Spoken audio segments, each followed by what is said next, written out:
La probabilidad de fallecer a causa de un lémur en un zoológico es muy baja, pero no inexistente. En marzo de 2022, Ron y Carol ingresó a un recinto de lémures en Georgia con su hijo Lawrence, de 17 meses, en brazos. De manera repentina, un lémur saltó sobre la cabeza del niño, clavándole sus afiladas uñas en el rostro y el cuero cabelludo. El padre logró apartar al animal, pero no antes de que el ataque dejara al pequeño Lawrence heridas profundas. El niño fue trasladado de emergencia al hospital, donde los médicos le administraron antibióticos para prevenir una infección. Aunque ese incidente le dejó cicatrices permanentes, en los siguientes 9 casos las personas no tuvieron la misma fortuna. Pero primero, como siempre, se recomienda prudencia. El 3 de agosto de 1996, se esperaba que fuera una tarde de verano más llena de helados, niños inquietos y padres gritando, «¡No te subas allí!». Sin embargo, de repente, un menor de 3 años perdió el equilibrio mientras se inclinaba sobre el territorio de los gorilas en la exhibición Tropic World del zoológico de Brookfield.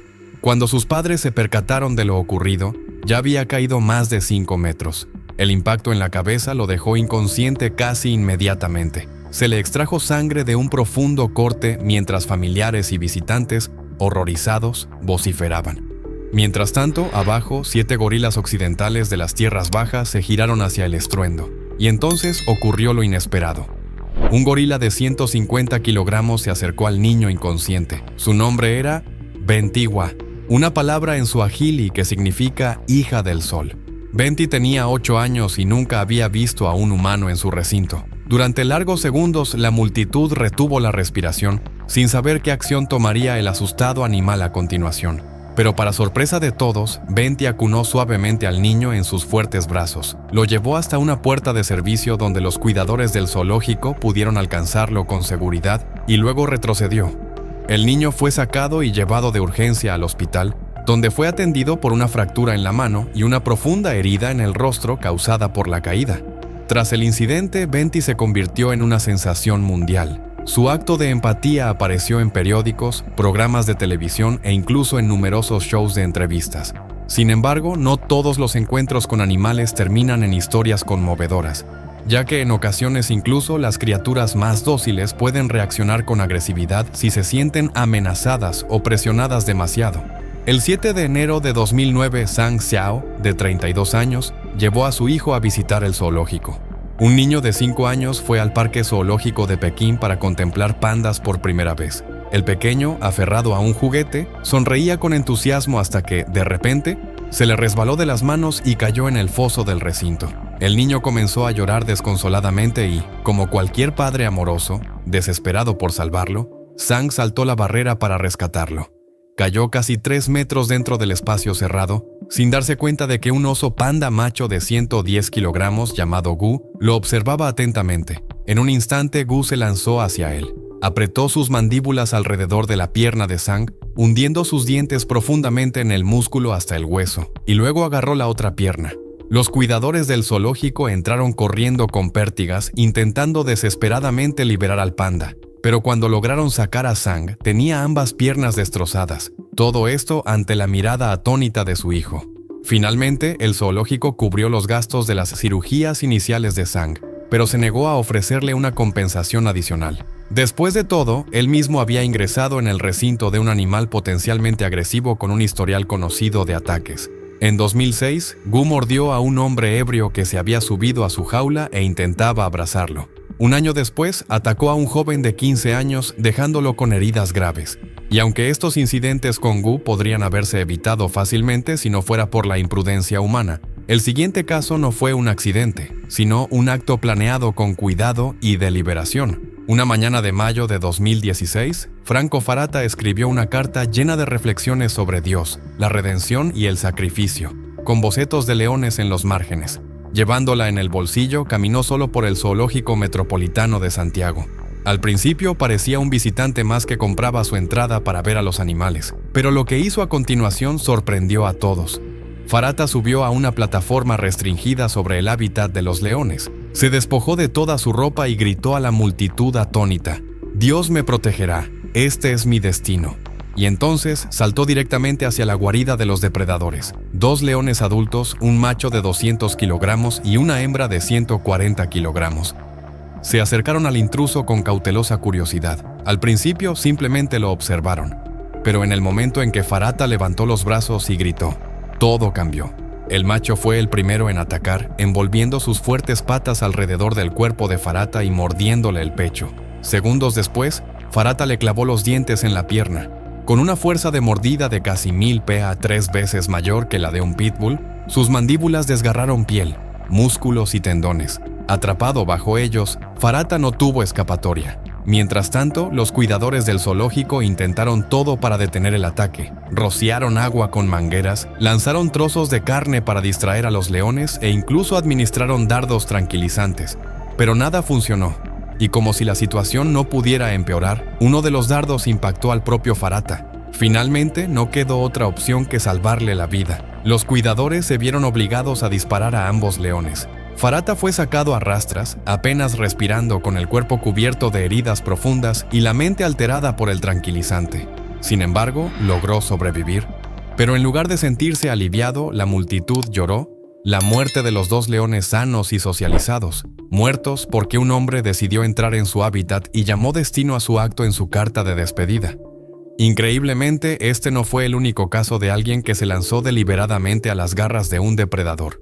El Viernes Santo, 10 de abril de 2009, Mandy Kay, de 32 años, llegó sola al zoológico de Berlín. Sin embargo, en lugar de observar a los animales o tomar fotografías, se escabulló por la valla, se abrió camino entre arbustos espinosos y escaló la muralla del recinto de los osos polares. Poco después, durante la hora de la comida, dio un salto repentino. Al chocar contra el agua fría, 4 osos polares adultos voltearon su cabeza. En un instante, uno de ellos se lanzó sobre ella, clavándole las fauces en los brazos y posteriormente en la espalda. Mandy gritó, retorciéndose en el foso ensangrentado mientras la multitud entraba en pánico. Apenas minutos antes, pensaba que no le quedaba nada por lo que luchar, pero ahora se aferraba a la esperanza de un milagro. Los cuidadores del zoológico actuaron con rapidez, lanzando trozos de carne para atraer a los osos y aros, salvavidas hacia Mandy. Tras varios intentos desesperados, lograron sacarla. Herida, sangrando y con apenas fuerzas para seguir con vida, Mandy fue trasladada de urgencia al Hospital Bertov. Sus brazos, piernas y espalda estaban destrozados por profundas heridas, pero milagrosamente sobrevivió. Después del incidente, la opinión pública se dividió. Algunos la criticaron por su imprudencia, mientras que otros consideraron que estaba consumida por la desesperación. Mientras tanto, un representante del zoológico se negó a instalar nuevas barreras, resumiendo la situación con una sola frase sombría: ningún muro detiene a quienes están decididos a caer. Y en cierto modo tenía razón. Como a veces el peligro acecha a pocos centímetros de la valla, tal como demostraría el siguiente caso, Joan Cavan no era una visitante más del zoológico Darling Downs, era prácticamente parte de él. Su hermana era copropietaria del santuario familiar en la zona rural de Queensland, y Joan había pasado años recorriendo sus senderos y tratando a los leones como viejos amigos. Pero el 6 de julio de 2025, la amistad se enfrentó al instinto animal. Ese día, el zoológico permanecía cerrado al público y solo el personal se movía en silencio por sus instalaciones. Joan tuvo acceso temprano para observar la rutina matutina de los leones, que incluía limpiar sus recintos y preparar su alimentación. Mientras los cuidadores colocaban a una leona en un corral, Joan se inclinó para verla más de cerca, mucho más cerca de lo que se supone que debería estar incluso el personal capacitado. En un instante, la leona se lanzó sobre un estrecho hueco entre los barrotes. Sus garras se engancharon en la manga de Joan y sus mandíbulas se cerraron sobre su brazo. Joan gritó de dolor cuando, en cuestión de segundos, la leona le aplastó los huesos y casi le desgarró la carne. Los cuidadores entraron corriendo usando herramientas de emergencia para rescatarla. Joan, aún consciente, fue arrastrada a un lugar seguro con el brazo apenas unido. Fue trasladada en helicóptero al Hospital Princesa Alexandra de Brisbane, donde los cirujanos lucharon durante horas para salvarle la extremidad. Al final, por desgracia, solo quedó la opción de amputarla por encima del codo. Semanas después, durante su recuperación, Joan nunca culpó a la leona. Simplemente afirmó que ella solo estaba siendo ella misma. El zoológico, por su parte, reforzó de inmediato los protocolos de seguridad, aumentando las barreras, colocando advertencias más claras y restringiendo el acceso del personal durante los traslados de grandes felinos. Después de todo, ¿cómo se puede proteger aún más a las personas cuando cada paso ya grita, no te acerques demasiado? Y sin embargo, ese siguiente hombre ignoró esa advertencia, a pesar de ser empleado del zoológico. El 29 de diciembre de 2021 se recibió una llamada al 911 a través de las líneas de emergencia en Naples, Florida. Help me, I'm at the Naples Zoo. Help me, please, I'm at the Naples Zoo. Okay, what's happening? I'm being attacked by a tiger, please. La persona que llamó era River Rosenquist, de 26 años, un conserje que trabajaba a tiempo parcial en el zoológico de Naples. Sin embargo, esa noche, en lugar de limpiar los pisos como tenía previsto, Rosenquist saltó una barrera de casi 1 metro y entró en una zona restringida claramente señalizada como solo para personal autorizado. Luego caminó directamente hacia el recinto de Eco, un tigre malayo de 8 años, uno de los pocos 200 que permanecen en el mundo. Rosenquist introdujo la mano a través de la malla de acero, probablemente para acariciar al animal. En ese momento, Eco apretó su mandíbula alrededor del brazo de Rosenquist y lo arrastró más adentro de la jaula. El hombre gritaba pidiendo ayuda, pero nadie acudió. Solo y en agonía, logró de alguna manera sacar su teléfono y marcar el 911. Cuando llegaron los agentes, Eco todavía sujetaba el brazo de Rosenquist, y con el equipo de emergencia del zoológico, los únicos que contaban con tranquilizantes, fuera por la noche. Los oficiales no tuvieron otra opción. Para salvar al hombre, dispararon a uno de los depredadores más escasos del planeta. Las autoridades calificaron el tiroteo como una necesidad trágica, pero activistas por los derechos de los animales y el público inundaron las redes sociales con tristeza e indignación, culpando no al tigre, sino al hombre que se excedió en sus acciones. Sin embargo, Rosenquist no enfrentó cargos, ya que técnicamente sus acciones no violaron ninguna ley. Gracias por acompañarnos. Si te gustó este video, no olvides darle like, suscríbete y activa la campanita para no perderte ningún contenido. Comparte esta historia con tus amigos y déjanos en los comentarios qué te sorprendió más.